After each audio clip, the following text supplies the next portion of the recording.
وہ ایک plastic bag لائے اور مجھے اس کے ساتھ دھمکی دی۔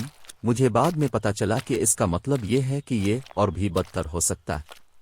پہلے کی طرح ہی کہانی، کوئی بکواس پر دستخط نہیں، اور کسی طرح انہوں نے مجھے بیگ سے دھمکی دینا بند کر دیا۔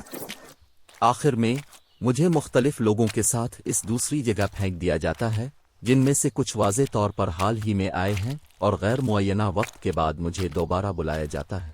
گندگی کی طرح لگ رہا تھا اور ابھی بھی رو رہا ہے، لیکن وہ مجھے دنیا میں سب سے زیادہ خیال رکھنے والے لہجے میں بتاتے ہیں کہ یہ سب ٹھیک تھا، اور یہ کہ میں اپنے تمام سامان واپس لینے کے بعد ایک ڈاکٹر سے چیک کروا سکتا ہوں جو آیا بھی نہیں تھا، اور کچھ بے تکے کاغذات پر دستخط کریں جن میں سے ایک نے عجیب طور پر پوچھا کہ کیا میں نے کبھی غلط طریقے سے خیال رکھا ہوا محسوس کیا۔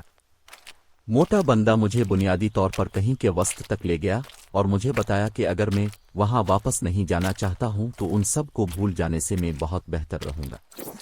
مجھے کچی بستی کے وسط میں زور زور سے روتا ہوا چھوڑ دیا، بغیر قمیض، جوتے اور پیسے کے، اور میں نے کسی طرح خود کو گھسیٹ کر گھر واپس لے آیا۔ خوش قسمتی سے، چونکہ زخموں کو ظاہر ہونے میں کئی دن لگے اور انہیں دور ہونے میں 6 ہفتے لگے، میں اپنے دوستوں کے ساتھ اکٹھا ہوا اور بالآخر ایک کیس کو آگے بڑھانے میں کامیاب ہو گیا، اور اس کے بعد سے بہت کم ڈراؤنے خواب آئے۔ میں 1969 میں ویتنام میں خدمات انجام دے رہا تھا جب جنگ میں بہت گرما گرمی تھی۔ میں اپنی پوری زندگی امریکہ کی کمیونسٹ پارٹی کا رکن رہا ہوں، اور میرے اعلیٰ حکام یہ بات جانتے تھے، اس لیے میرے ساتھ ہمیشہ بہت برا برتاؤ کیا جاتا تھا، اور میرے ساتھی فوجی مجھ پر تھوکتے تھے اور رات کے وقت مجھے سگریٹ سے جلاتے کیونکہ یہ میری غلطی تھی کہ انہیں لڑنا پڑا۔ وہ مجھ سے نفرت کرتے تھے کیونکہ میں کمیونسٹ تھا۔ میں اس کے بارے میں کسی سے بات نہیں کرتا تھا، یہ صرف میرے سرکاری ریکارڈ سے لیک ہوا۔ انہوں نے کمیونسٹ پارٹیوں کے تمام ارکان کو ریکارڈ کیا۔ اس کے 3 مہینے بعد میں اس سے تھک گیا۔ میں نے فیصلہ کیا کہ میں شمالی ویتنام چلا جاؤں گا تاکہ ان کی لڑائی میں مدد کر سکوں، کیونکہ میں اس وقت کی امریکی حکومت کو سخت ناپسند کرتا تھا۔ میں نے ایک چھوٹا سا بینر پینٹ کیا جس پر لکھا تھا، سن لونگ، برا مہربانی مجھے چھپا دو، اور شمال میں ایک گاؤں مل گیا۔ میں وہاں کچھ دوستانہ مقامی لوگوں کے ساتھ رہا، اور اگلے دن میں بیدار ہوا کہ AK-47 میرے چہرے کی طرف تانی ہوئی تھی۔ انہوں نے مجھے اس سے مارا، مجھے بے ہوش کر دیا۔ مجھے یاد ہے کہ مجھے ہتھکڑیاں لگائی گئی تھیں اور گھسیٹ کر جیل لے جایا گیا تھا۔ ان کا خیال تھا کہ میں ایک امریکی ہوں جو گم ہو گیا ہے، لیکن میں کہتا رہا، سن لونگ، اور جیل کی کوٹری میں 3 دن قید رہنے کے بعد انہوں نے مجھے ان سے بات کرنے کی اجازت دی۔ میں نے انہیں بتایا کہ میں امریکی فوج کے بارے میں کیا جانتا ہوں، اور انہوں نے کہا کہ میں ان کی مدد کر سکتا ہوں۔ میرے ساتھ بہت اچھا سلوک کیا گیا۔ میں جنوب میں اسکاؤٹنگ مشن پر جاتا تھا کیونکہ جن لوگوں سے میری ملاقات ہوتی تھی وہ سوچتے تھے کہ میں ایک امریکی فوجی ہوں اور اس کے بارے میں کچھ نہیں سوچتے تھے۔ ایک دن جب میں اسکاؤٹ مشن پر تھا تو میری پرانی پلاٹون کے ایک دستے نے مجھے پہچان لیا اور مجھے سیگون کے باہر ایک فوجی جیل میں لے گیا۔ انہوں نے مجھ سے پوچھا کہ میں نے NBA کو کیا بتایا کیونکہ ان کا خیال تھا کہ مجھے اغوا کر لیا گیا ہے۔ میں بار بار کہتا رہا کہ میں نے انہیں کچھ نہیں بتایا تھا۔ انہوں نے مجھ پر یقین نہیں کیا، لہٰذا انہوں نے مجھ پر تشدد کرنا شروع کر دیا۔ ہر روز 1 گھنٹہ تک مجھے تشدد کا نشانہ بنایا جاتا رہا۔ یہ ہمیشہ ایک ہی 5 چیزیں تھیں، لیکن مختلف ترتیبوں میں، لہٰذا میں اس کی تیاری نہیں کر سکتا تھا۔ مجھے پانی میں ڈالتے تھے، وہ مجھے پیٹتے تھے، میری شرٹ اتارتے تھے اور مجھے 10 منٹ تک کوڑے مارتے تھے۔ شکاری چاقوؤں سے آہستہ آہستہ میری ٹانگیں کاٹتے تھے اور مجھے لوہے کے راڈ سے جلاتے تھے۔ مجھے زندہ رہنے کے لیے کافی کھانا اور پانی دیا گیا تھا اور میں دن میں صرف 2 گھنٹے سو سکتا تھا۔ یہ کافی تھا تاکہ میں نہ مروں، لیکن پھر بھی وہ معلومات کے لیے مجھ پر تشدد کرتے رہ سکتے تھے۔ وہ مجھے کوڑے مار کر جگہ دیتے تھے۔ اس کے 1 مہینے کے بعد وہ رک گئے اور مجھے ایک زیادہ انسانی لیکن اب بھی خوفناک جیل میں لایا گیا۔ جنگ ختم ہونے تک مجھے 6 سال تک وہاں رکھا گیا۔ مجھے باقاعدگی سے چاقوؤں سے پیٹا اور کاٹا جاتا رہا۔ جب NBA نے جنوب کو آزاد کرایا تو انہوں نے مجھے جانے دیا۔ میں نے روس منتقل ہونے سے پہلے 3 سال تک وہاں مترجم کے طور پر کام کیا، جہاں میں فی الحال رہتا ہوں۔ میں نے اس کے بارے میں کبھی بات نہیں کی کیونکہ اب میری ایک بیوی اور 2 خوبصورت بچے ہیں۔ وہ نہیں جانتے کہ میرے ساتھ کیا ہوا۔ میں اپنے والدین کے ساتھ باقاعدگی سے رابطے میں ہوں۔ زندگی اچھی ہے، لیکن میرے پاس اب بھی ان دنوں کی خوفناک یادیں ہیں۔ سننے کے لیے شکریہ۔ سبسکرائب بٹن دبائیں اور مزید ویڈیوز کے لیے نوٹیفیکیشن بیل کو فعال کریں۔